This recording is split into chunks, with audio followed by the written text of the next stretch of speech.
Hello, friends. I'll be taking a series of lectures on the importance of ethics in biomedical research.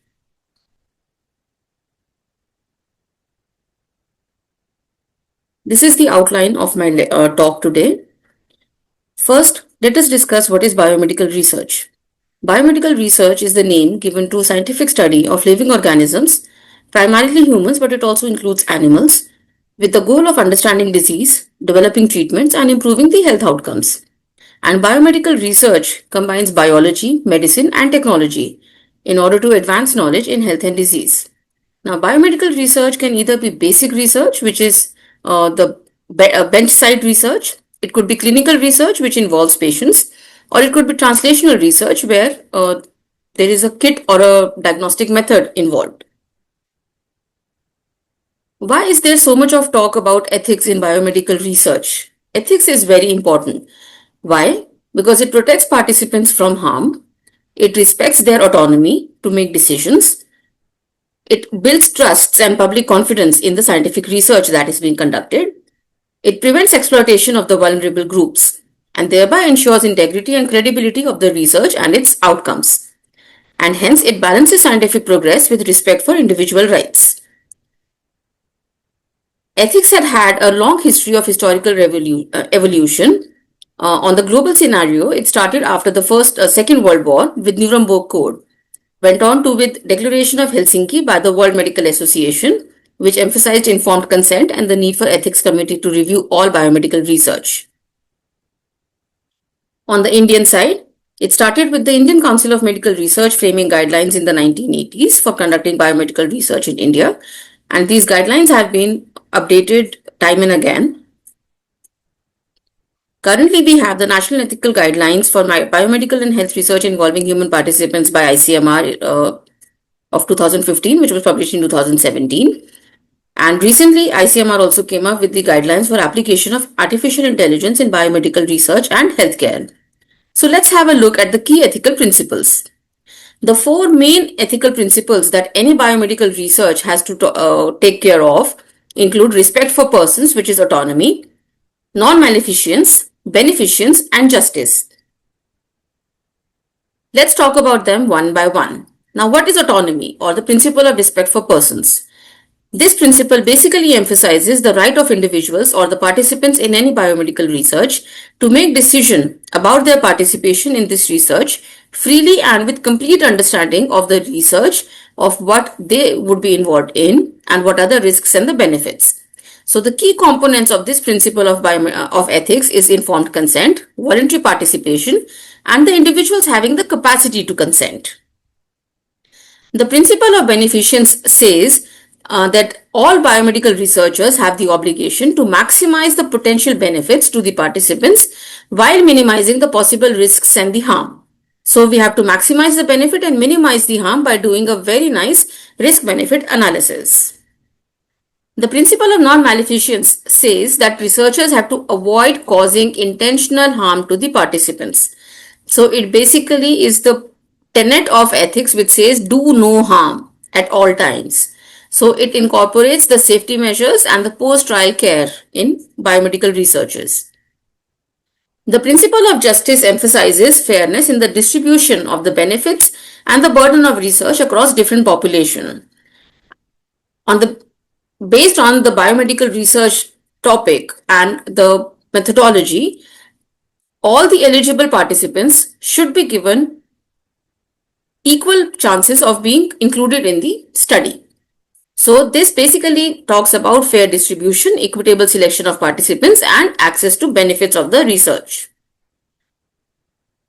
The responsibility of ensuring that biomedical research follows the laid down ethical principles and procedures is borne by the Institutional Ethics Committee. So let's have a look at what Institutional Ethics Committee means. Now, Institutional Ethics Committee is basically an independent body which should be multidisciplinary, composed of heterogeneous members.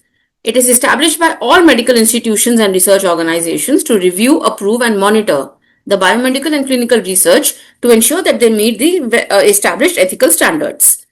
So the key functions of any ethics committee in an organization is to review the research proposals, oversee the informed consent, do a risk benefit assessment, ensure participant safety and welfare, and ensure the principles of confidentiality and data protection. As I said, the ethics committee is ideally multidisciplinary and multisectoral with adequate representation of age and gender. At least 50% of the members of any ethics committee should be outside the organization of that ethics committee. The number of the ethics committee members can vary between 7 to 15 and is usually kept on an odd number and should include medical professionals as well as non-medical members. Now, as per the ICMR guidelines for ethics in biomedical research involving human participants, the ideal composition of an ethics committee is that the chairperson and the vice chairperson are non-affiliated members, that is, they are members outside the organization. They could be coming from any background, but they should have a prior experience in serving on ethics committees because they would be accountable for independent and efficient functioning of the committee, ensuring participation of all the members and handle the complaints regarding ethics violations. The member secretary of the committee, on the other hand, is an affiliated person, is a person from the organization itself. The person should possess knowledge as well as experience in clinical research and ethics and should have completed a course on biomedical ethics because the member secretary is responsible to receive, prepare and circulate the proposals which are coming for review by the ethics committee, schedule the meeting according to the availability of the members, prepare the agenda and the minutes and maintain all documentation properly. Now, these are the key members of the ethics committee. Apart from that, the composition of the ethics committee should include basic medical scientists because basic research is also a biomedical research. So the basic medical scientists could be affiliated with the organization. It could be members from outside the organization. They could be a medical scientist or a non-medical scientist with a qualification in basic medical sciences.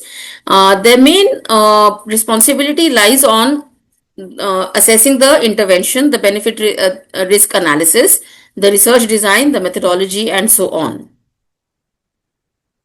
The ethics committee should ideally also include a legal expert, which is in most cases a member outside the organization, but it could be somebody from inside the organization who has a law degree and is trained in medical law. The legal expert is responsible for ethical review of the proposal, for looking at all documents related to the memorandum of understanding, clinical trial agreement, regulatory approvals, and so on. The committee should ideally include a social scientist or a philosopher or an ethicist or a theologian who could be an affiliated or a non-affiliated member of the organization. This member should have a qualification and experience in the social or behavioral sciences or philosophy, as the case may be, and should be sensitive to local, cultural, and the moral values of the population in which the organization is located, so that the research is aligned to the socio-cultural norms. And this person is responsible to assess the impact of the proposed research on the community involvement, the socio-cultural context, the religious or philosophical context if applicable, and they basically serve as a representative of the patients or the participant or the society. Then the committee also includes lay persons, which are obviously non-affiliated with the biomedical research organization.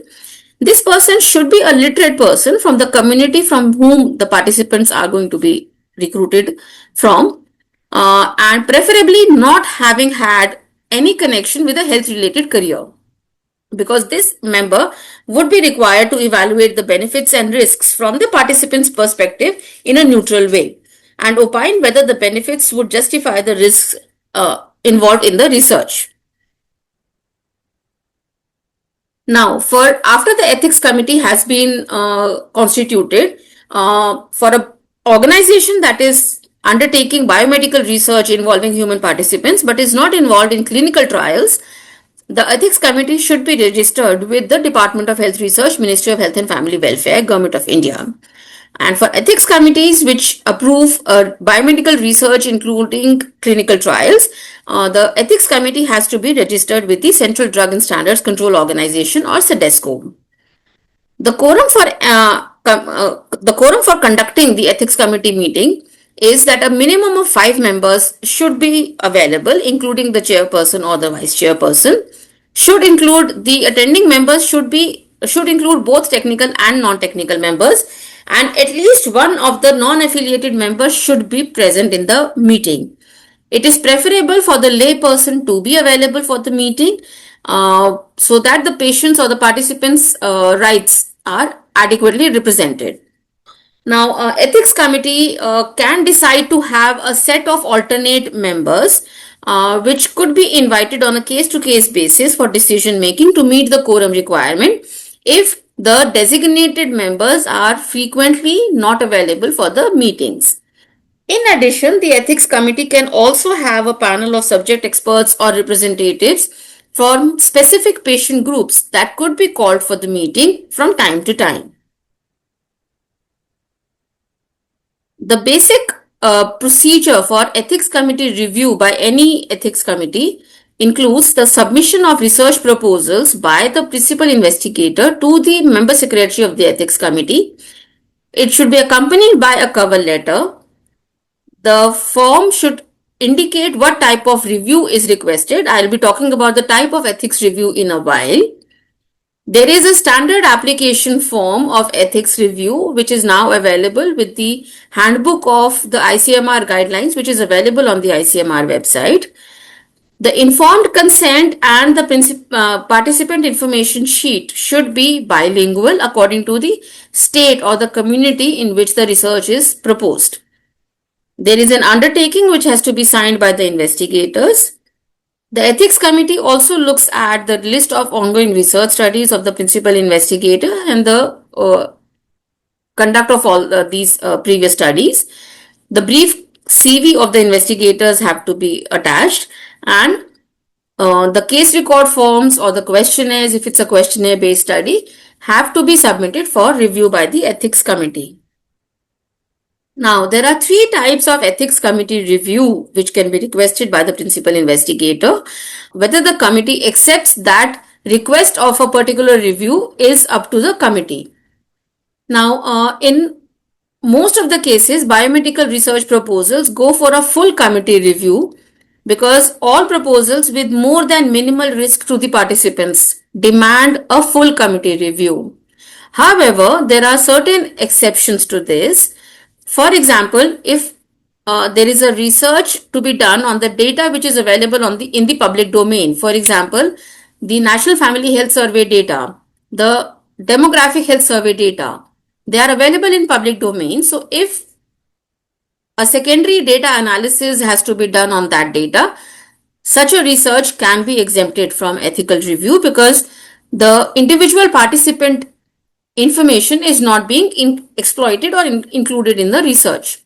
Or if there is observation of public behavior with no intervention from the investigator's side. Quality assurance and quality control audits are also exempt from ethics review. If there is comparison of instructional techniques, curricula or classroom management methods where there is again no intervention of the investigators, or if there is an evaluation of a health related program, these proposals can be considered to be exempted from the ethics review. Certain proposals require an express review by the ethics committee because of the time factor involved. For instance, research with a non-identifiable specimen, a non-identifiable document material. If there is an amendment to an approved protocol, a biomedical research study which has prior been approved by the ethics committee, there has been an amendment to the protocol. So that amendment can be reviewed by the ethics committee as an express review. Or a proposal has been revised, or there is a progress report of the research with no additional risk. And if biomedical research has to be done during emergencies, like the recently we faced the COVID pandemic. So research done during the COVID pandemic or related to the COVID pandemic were subjected to express reviews. Now, there are some specific issues that have to be addressed by the ethics committee when they are looking at a biomedical research protocol. First is the social value. The committee has to look at the anticipated social value of the research and the relevance to the health problem of the society from where the participants are going to be recruited. The scientific design and the conduct. Now, this is a very common misconception of principal investigators or the research biomedical researchers that the purpose of ethics committee is only to look at the ethics point of view. But let me remind you, any biomedical research which is not scientifically sound is not ethical to be conducted. Hence, ethics committee has full rights to look at the scientific design and the conduct of the study. Hence, the ethics committee evaluates whether the scientific methods are valid and if there are any ethical implications of the chosen design or this methodological strategy. And most importantly, the benefit risk assessment has to be assessed. The benefits should justify the risks imposed by the biomedical research. The committee has to assess the intervention for its harms and benefits and aggregate of a study as a whole.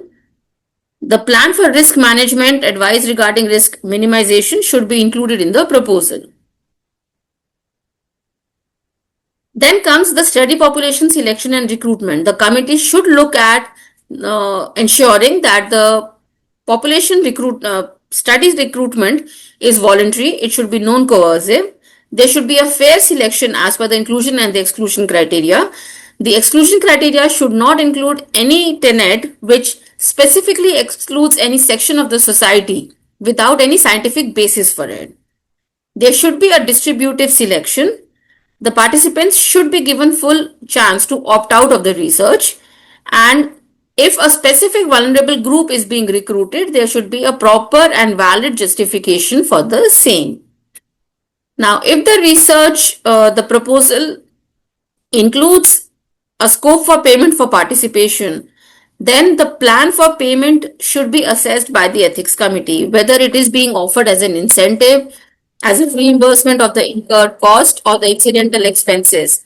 However, the ethics committee has to ensure that this payment should not lead to an undue inducement of the subjects to participate in the study.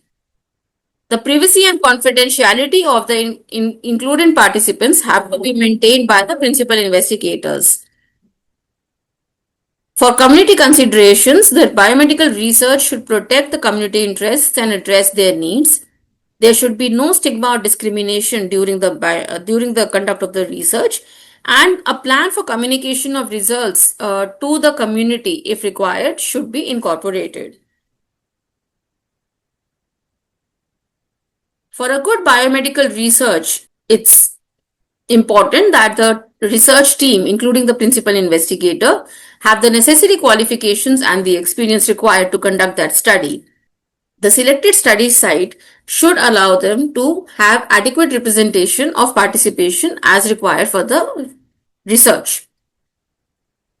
All investigators involved in the biomedical research have to declare their conflict of interest, and if there is any conflict of interest within the ethics committee, that should also be declared by the ethics committee members. For instance, if a particular research proposal includes one of the ethics committee members as a co-investigator or a co-principal investigator or a principal investigator, that particular member should ideally walk away or walk out of the meeting during the time that that particular proposal is being discussed, so that there is no undue influence of his or her presence in the committee. The research proposal should include a plan for study-related injury management, especially the medical injuries or the emergencies, and the source and means for compensation for any study-related injury that is anticipated should be included. Now, the most important thing is the informed consent process. So, the principal investigators in their application for ethics review have to mention about the consent process as to who would be taking the consent, what would be the procedure of consent for the vulnerable population. The consent, the information given to the participant should be adequate, complete, and it should be in an understandable form. A participant information sheet and the informed consent forms have to be submitted to the ethics committee for a full review. So as I said, all types of biomedical and health research, whether it is a clinical research, a basic science research, it could be a policy research, implementation, and so on, all such research have to be reviewed by an ethics committee before it is started. The terms of reference for ethics committee and their members have to be clearly specified in the standard operating procedures for a given ethics committee. for ethics committees which are reviewing the biomedical research and the health research have to follow the ICMR guidelines and have to be registered with the Department of Health Research. And for ethics committee that are reviewing and approving the drug and device trials have to follow the CDSCO guidelines for the same and register the ethics committee with the CDSCO. Now, with regards to ethics committee, some special situations have been described in the guidelines. Sometimes there is a need for more than one ethics committee. For example, in a big health organization where a number of research proposals are being framed, it may not be possible for a single ethics committee to review all those proposals well in time. In that event, an organization can have more than one ethics committee, but the ethics committee then have to function independent of each other, and each such ethics committee would have their own individual standard operating procedures and terms of reference. For an organization which does not have an ethics committee of its own for various reasons, for example, it could be a small healthcare research organization and it does not have an ethics committee.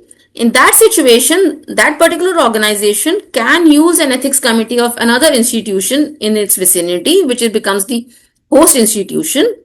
For this, it has to enter into a memorandum of understanding with the host institution. The ethics committee of the host institution would have access to all the research records of the said organization and can decide to undertake monitoring of the research from the ethics point of view. Many a times, multiple research organizations join hands and do a single research, which is called a multicentric research. It could be conducted at multiple sites all across the country. In that situation, research team has two options. One is that it can utilize one common ethics committee, making sure that it is located in India and is registered with the relevant authority. As I said, should be either the Department of Health Research or the CDSCO as required, or they can decide to have approvals from their individual organization's ethics committee. Now, stem cell research has been gaining popularity in the past decades or so.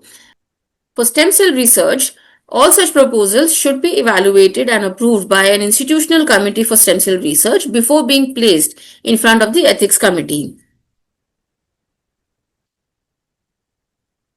Now, sometimes biomedical research may be undertaken by researchers who currently do not have any institutional affiliations, in which case there could be an independent ethics committee constituted for this purpose. We have to remember as biomedical researchers that ethics is knowing the difference between what you have a right to do and what is right to do. So remember, we have to do what is right. Thank you.